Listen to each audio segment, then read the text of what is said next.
Hello everyone, I welcome you all on my YouTube channel. Today we will discuss about agriculture economics. First of all, in this lecture we will discuss about introduction and basics of agriculture economics. After that we will go to advanced level.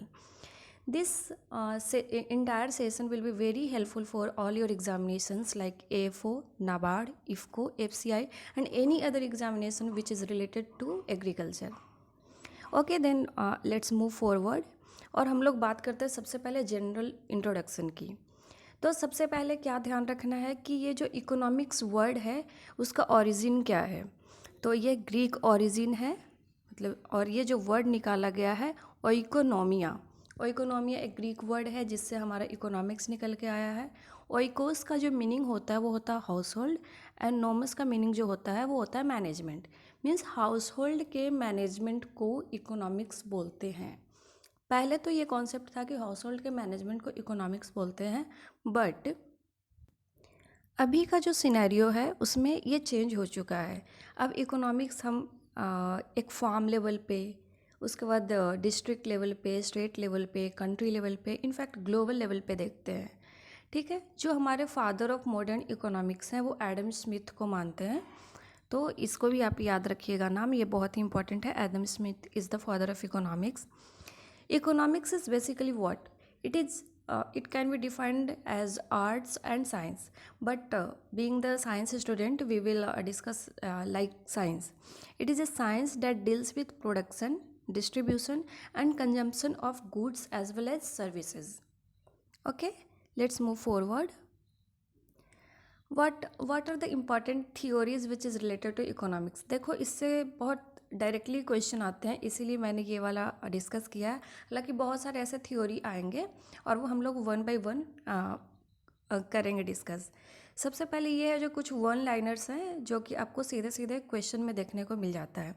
तो theory of inflation, inflation बहुत ही hot topic है। तो इसका theory किसने दिया था? तो AP learner ने दिया था, तो इसको आप याद रखेंगे। थ्योरी ऑफ प्रॉफिट ये है A वॉकर का दिया हुआ। पॉपुलेशन थ्योरी पता नहीं कितनी बार एग्जाम में पूछे गए, माल्थस का है। माल्थस का है population theory. Theory of absolute advantage ये है एडम स्मिथ का, और एडम स्मिथ ही है जो हमारे फादर ऑफ इकोनॉमिक्स हैं। तो ठीक है, अब आगे बढ़ते हैं और देखते हैं कि डिविजन्स क्या क्या इकोनॉमिक्स का। तो डिविजन्स में मेनली वही चार है जो हमारा पार्ट है इकोनॉमिक्स का। सबसे पहला जो पार्ट है वो है प्रोडक्शन। हम लोग जो प्रोड्यूस करते हैं, एग्रीकल्चर प्रोडक्शन हो या फिर इंडस्ट्रीज़ का प्रोडक्शन हो या मैन्युफैक्चरिंग से रिलेटेड आते हो, ये प्रोडक्शन इसके फर्स्ट डिवीज़न हुआ। सेकंड डिवीज़न हुआ एक्सचेंज, जो एक दूसरे में एक्सचेंज करेंगे। ये जो प्रोडक्शन करेंगे उसको अपने साथ तो नहीं रखेंगे, इसको एक्सचेंज करना पड़ेगा ताकि ये हर तरफ जाके डिस्ट्रीब्यूट हो। तो ये एक्सचेंज जो हुआ वो सेकंड थ्योरी हुआ, और डिस्ट्रीब्यूट करना है उसके बाद तो फिर ये हुआ जो डिस्ट्रीब्यूशन, ये थर्ड डिवीज़न है। और लास्टली हो गया आपका कंजम्पशन। तो कंजप्शन जो है वो सबसे लास्ट में है। ये आपका आएगा कंज्यूमर लेवल पे, ये कंज्यूमर्स के पास आएगा और वो लोग कंज्यूम करेंगे। ठीक है, मूविंग फॉरवर्ड अब हम लोग बात करेंगे कि इकोनॉमिक्स जो है उसको ऐसे पढ़ते हैं, एक माइक्रो इकोनॉमिक्स पढ़ते हैं एंड मैक्रो इकोनॉमिक्स। जो माइक्रो इकोनॉमिक्स है वो एक छोटे लेवल की इकोनॉमिक्स, जैसे आप अपने घर को संभाल रहे हो, घर का मैनेजमेंट कर रहे हो, तो उसमें जो इकोनॉमिक्स लगाओगे वो माइक्रो इकोनॉमिक्स है। लेकिन यदि आप बाद में कोई ऐसे बड़े ऑफिसर बनते हो और आपको संभालना होगा एक ऑर्गेनाइजेशन या फिर एक स्टेट या एक डिस्ट्रिक्ट, चाहे जो भी, तो फिर आप मैक्रो इकोनॉमिक्स लगाएंगे। तो जो माइक्रो इकोनॉमिक्स है, it fundamentally deals with economic behaviour of individual economic unit such as consumer, resource owner and business firm. मतलब ये इंडिविजुअल इकोनॉमिक यूनिट को के बिहेवियर को डील करता है, बड़े लेवल पे नहीं करता है। और ऐसे ही छोटे छोटे बहुत सारे माइक्रो इकोनॉमिक्स मिलेंगे, वो मिल के बनेंगे macro economics. Okay, it is concerned with the flow of goods and services from business firm to consumer। एक बिजनेस फर्म से, एक जो छोटा सा एक बिजनेस फर्म है उससे कंज्यूमर तक जो पहुंचता है रिसोर्सेज लाइक सर्विसेज हो गया, गुड्स हो गया, उसको ये डील करता है। तो फिर से पढ़ते हैं। Fundamentally deals with economic behaviour of individual economic unit such as consumer, resource owner and business firm. It is concerned with the flow of goods and services. Goods and services के flow के लिए concerned है from business firm to consumer, and also the flow of resources to their service from resource owner to business firm. मतलब जो resource honour है उससे business firm, मतलब business में इनपुट हो या फिर उससे आउटपुट हो, जो बिजनेस फर्म से रिलेटेड है ना, वो सारे माइक्रो इकोनॉमिक्स में आएंगे. It focuses on price determination. Price determination पे फोकस करता है, इसीलिए इसको हम लोग प्राइस थ्योरी बोलते हैं. Very important. माइक्रो इकोनॉमिक्स को क्या बोलते हैं? प्राइस थ्योरी बोलते हैं. और वहीं जब आएगा मैक्रो इकोनॉमिक्स तो उसको बोलेंगे हम इनकम थ्योरी. तो आपको ये याद रखना है. आपको पता ही है माइक्रो मीन्स स्मॉल, तो स्मॉल है तो इंडिविजुअल लेवल पे वर्क करेगा सिंगल बिजनेस फॉर्म के लिए, और जो मैक्रो इकोनॉमिक्स है वो बड़े लेवल पे काम करेगा. ये बेसिक सा डिफरेंस है. अब देखते हैं what is macro economics. It treats the economic system as whole. जो पूरा इकोनॉमिक सिस्टम है उसको ट्रीट करता है, rather than treating the individual economic unit.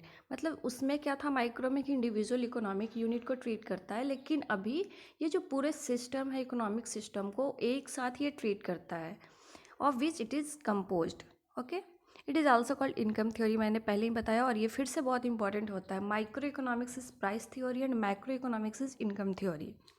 Thus, it covers theory of income and employment, theory of money and prices, banking, theory of economic growth, theory of distribution, general equilibrium analysis, policy formulation and analysis, etc.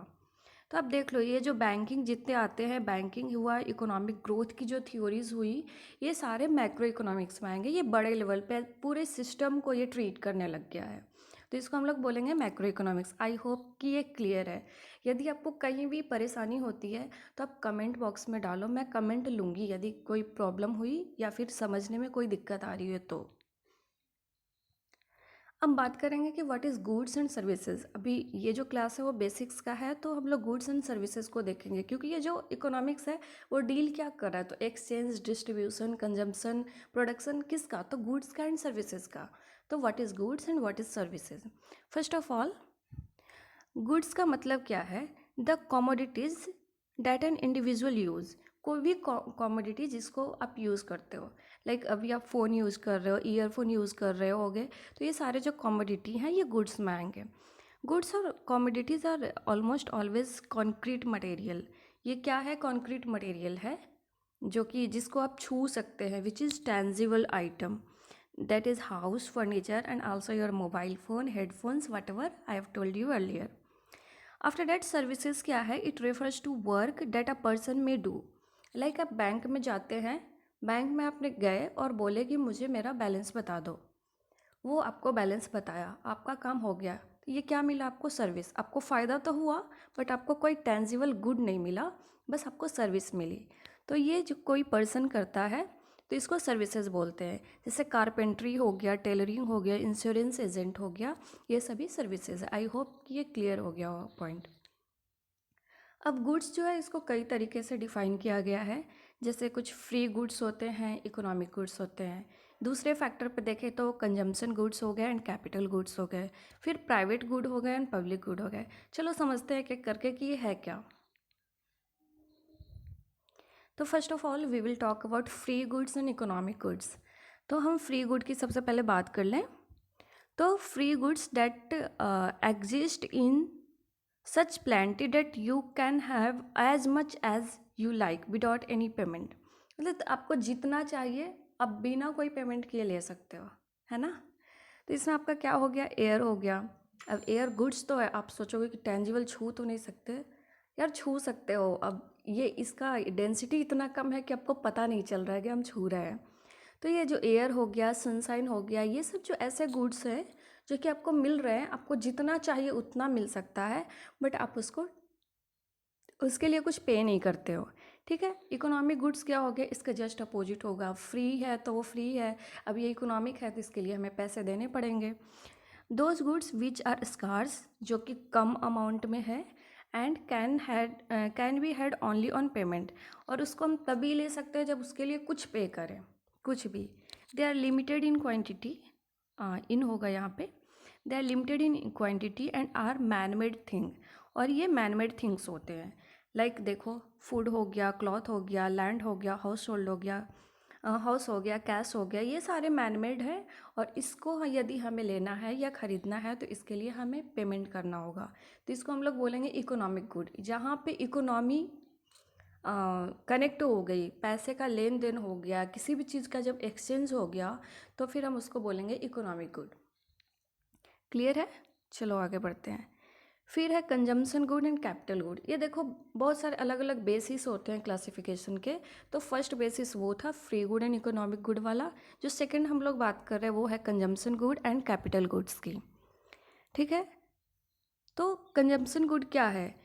Are those goods which are used for which are used by the consumer to satisfy wants directly.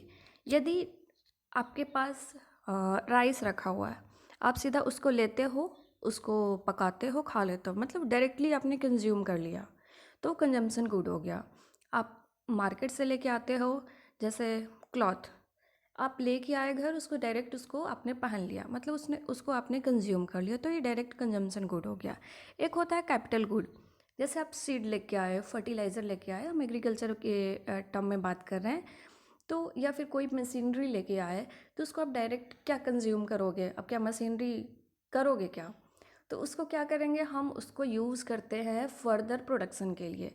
अब machinery हो गया, seeds हो गया, तो ये सभी को हम वापस यूज़ करेंगे और उससे कुछ प्रोडक्शन होगा। मतलब हम उसको डायरेक्टली यूज़ नहीं कर रहे हैं, दूसरी चीज़ को प्रोड्यूस करने के लिए इसको यूज़ कर रहे हैं, तो वो हो गया कैपिटल गुड्स। और those good which help us to produce other goods, example machines, tools, they are also called producer goods। इसको प्रोड्यूसर गुड भी बोलेंगे, वेरी इजी है। कैपिटल गुड को प्रोड्यूसर गुड भी बोलते हैं। बट कभी कभी जब ये आ जाता है क्वेश्चन में कि capital good is also called producer good, तो हमारा दिमाग कभी कभी स्ट्राइक नहीं करता है उस चीज़ को, तो इसको थोड़ा ध्यान रखना है। और लास्ट में मैंने कुछ 4-5 इस पे बेस्ड एक ऑब्जेक्टिव भी रखा है। आपने कितने ध्यान से इसको सुना है, पढ़ा है, वो आप खुद ही जज भी कर सकते हो। अब बात करेंगे हम private goods and public goods की। तो ये जो थर्ड बेसिस ऑफ क्लासिफिकेशन है, इसमें प्राइवेट गुड्स कौन से होंगे? These are the property of private individual. किसी भी प्राइवेट इंडिविजुअल का, जैसे आपका अपना लैंड हो गया, आपकी अपनी बिल्डिंग हो गई, आपका अपना लैपटॉप हो गया, ये सारा आपका प्राइवेट गुड्स है। ठीक है, यदि हम लोग कोई भी चीज़ प्राइवेटली रखते हैं, the property of private individuals, example land और building owned by them exclusively और नॉट शेयर्ड विथ अदर्स। यदि आप चाहोगे तो बोलोगे चलो मेरे घर आओ, नहीं चाहोगे तो नहीं बोलोगे, क्योंकि उस पर होल सोल आपका ऑनरशिप है। तो ये हो गया प्राइवेट गुड्स। पब्लिक गुड्स क्या हो गया? जो गवर्नमेंट बनवाती है, जिस पे हर किसी का हक है। लाइक आप नहीं कह सकते कि आप मंदिर नहीं जा सकते, क्योंकि उसको यदि किसी कम्युनिटी ने बनाया तो वो मना कर सकता है, बट यदि गवर्नमेंट बनवाई है, हॉस्पिटल बनवाई है गवर्नमेंट, या कॉलेज है, तो उसमें मना नहीं है, तो वो कॉमन है सबके लिए। Public goods are those which is common to all and are owned by society collectively. ये जो सोसाइटी है या फिर गवर्नमेंट है, वो कलेक्टिवली उन सभी के द्वारा ओन किया जाता है, किसी एक इंडिविजुअल के लिए नहीं है। जैसे हो गया हॉस्पिटल, कॉलेज, स्टेडियम, ये सारे पब्लिक गुड्स में आते हैं। आई होप कि ये क्लियर होगा। चलो अब हम लोग बात करेंगे ऑब्जेक्टिव का। तो who is the father of economics? I think आपको याद होगा, ऑप्शन है Alfred Marshall, Adam Smith, Daniel Robins and Manu. तो इसका सही आंसर है वो है एडम स्मिथ। सॉरी, इसका जो सही आंसर है वो है एडम स्मिथ। दूसरा क्वेश्चन है, goods which are found in abundance in nature and we don't have to pay for their use is called. मतलब नेचर में इतना अबंडेंटली वो प्रेजेंट है कि उसके लिए हमें ज़रूरत नहीं है कि हम उसको कुछ पे करें, तो वैसे गुड्स को क्या बोलेंगे? तो वैसा जो गुड हुआ उसको क्या बोलेंगे? ऑप्शंस है economic good, capital good, free good and consumption good. तो ऑफकोर्स आपने आंसर कर लिया होगा मन ही मन, फ्री गुड हो गया इसका आंसर। क्वेश्चन नंबर थर्ड क्या है? तो macro economics is called as. अब मैक्रो इकोनॉमिक्स मैंने पूछ ही दिया है, तो अब ये भी सोच लो कि माइक्रो इकोनॉमिक्स को क्या कहते हैं। ठीक है, और आंसर करो इसको भी। तो जो मैक्रो इकोनॉमिक्स है, इसको हम लोग बोलते हैं इनकम थ्योरी, और जो प्राइस थ्योरी है वो इसको मतलब ये किससे रिलेटेड है? तो माइक्रो इकोनॉमिक्स से रिलेटेड है। Okay, desire theory, want theory, like कोई ऐसी थ्योरी नहीं है, ये बस मैंने ऑप्शन में डाला है। Which of the following is not the division of economics. मैंने बताया था कि 4 डिवीज़न है इकोनॉमिक्स का, अब इसमें से कौन सा है जो इकोनॉमिक्स का डिवीज़न नहीं है। तो ऑप्शंस है production, consumption, expenditure and exchange. तो आपको याद आ रहा होगा कि प्रोडक्शन हमारा था, कंजम्पशन भी हमारा था, एक्सचेंज भी था, बट एक्सपेंडिचर नहीं था। तो इसका करेक्ट आंसर हो गया, वो हो गया एक्सपेंडिचर। उसके बाद ये जो क्वेश्चन है वो लास्ट क्वेश्चन है, which of the following can be capital good. इसमें से कौन सा है जो कैपिटल गुड हो सकता है। तो कैपिटल गुड जो मेनली होते हैं, एयर जो हो गया आपका वो फ्री गुड में आएगा, फ्री गुड में आएगा। फूड ग्रेन क्या आएगा आपका, तो ये कंजम्पशन गुड में आएगा। वेजिटेबल भी कंजम्पशन गुड में आएगा। बट जो मशीनरी है इसको कैपिटल गुड बोलेंगे, और इसी को प्रोड्यूसर गुड भी बोलते हैं, प्रोड्यूसर गुड। ठीक है, तो आप इसको याद रखेंगे। और अब हम जो नेक्स्ट लेक्चर में इसके बाद का हम लोग डिस्कस करेंगे, और पूरे मिला के 3 से 4 लेक्चर में आपका एग्रीकल्चर इकोनॉमिक्स ख़त्म होगा। और साथ में मैं ये एश्योर करती हूँ कि आप मेरा एग्रीकल्चर इकोनॉमिक्स का क्लास लोगे तो आप किसी भी एग्ज़ाम में जो एग्री इकोनॉमिक्स से रिलेटेड कोई भी क्वेश्चन आते हैं तो उसको कर पाओगे। यदि आपने वीडियो को पसंद किया है और यहाँ तक आए हो तो लाइक भी कर दो, यदि सब्सक्राइब नहीं किया हो तो वो भी कर दो। और साथ में आप मेरा टेलीग्राम चैनल ज्वाइन करना चाहते हैं तो एग्री फ्रेंड्स क्लब करके आप ज्वाइन कीजिए, सर्च कीजिए और उसको ज्वाइन कीजिए। Thank you so much.